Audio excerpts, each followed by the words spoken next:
Greek government نے lock down کے دوران دو بہت سمارٹ سٹیپ لیے.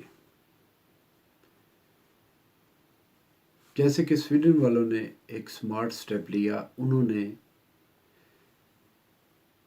ابھی تک لاک ڈاؤن نہیں کیا، مگر یہاں گریک لینڈ کی حکومت نے لاک ڈاؤن کیا اور ریئل لاک ڈاؤن کیا، مگر دو سمارٹ سٹیپ لیے. ان سٹیپس کی تشریح کرنے سے پہلے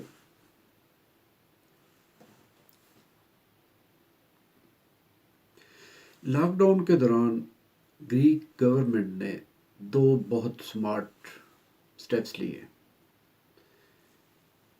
جن میں سے پہلا سٹیپ تھا ایسٹر کا تہوار. یاد رہے کہ گریک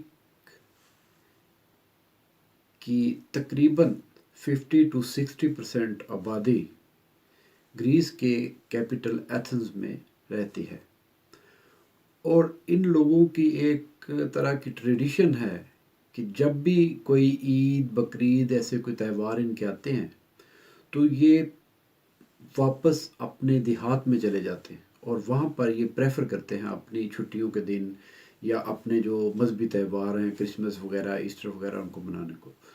اٹ مین جب بھی کبھی اس طرح کا تہوار کوئی آتا ہے تو پورا گریس موو کرتا ہے، پورے گریس میں. یہاں پر گورنمنٹ نے اس سمارٹ لاک ڈاؤن کے دوران یہ کام کیا کہ ایسٹر پر بالکل ہی اتنی سخت پابندیاں کر دی کہ جس میں انہوں نے کھانے پینے کی چیزوں کو بھی استثنا نہ دیا، لوگوں کو مکمل طور پر ان کے گھروں میں مقید کر دیا تاکہ لوگ موو نہ کر سکیں اور اس طرح دوسرے دیہات اور علاقوں میں جا کر کورونا کے وائرس کو مزید سپریڈ نہ کر سکے. دوسرا انہوں نے یہ ایک اور کام کیا کہ 1 مئی یہ اتفاق سے 3 چھٹیاں تھیں 1 مئی کو، تو انہوں نے ان 3 چھٹیوں کے دوران بھی بہت سخت عام لاک ڈاؤن سے ہٹ کے ضرورت سے زیادہ سخت لاک ڈاؤن کیا اور ہر چیز کو زیرو کر دیا. یہ دو بہت بڑے مواقع تھے کہ اگر گریک گورنمنٹ پاکستانی بچہ مزدوروں اور مداریوں اور بندروں کی طرح اس طرح کا فیصلہ کرتی کہ ٹھیک ہے مناؤ عیدیں، جاؤ تاجروں کھول دو دکانیں، لگاؤ اپنی دیہڑیاں، اگر اس طرح کا کام گریک گورنمنٹ کرتی تو اس وقت وہ سڑکوں پر سے اپنے لوگوں کی لاشیں اٹھا رہی ہوتی. وہ لاشیں جو کہ پاکستان میں لوگ عید کے بعد اٹھائیں گے، وہ لاشیں کن کی ہوں گی؟ وہ عام لوگوں کی لاشیں ہوں گی، آپ کی اور میری لاشیں ہوں گی. یہ جو مداری کے بندر اور بچہ جو مرا ان کی لاشیں نہیں ہوں گی. کوئی بنی گالا میں بیٹھا ہوگا تو کوئی کسی GHQ میں بیٹھا ہوگا اور کوئی کسی عدالت کی کالونی میں بیٹھا ہوگا. ان کو کوئی اثر نہیں ہوگا اس چیز کا.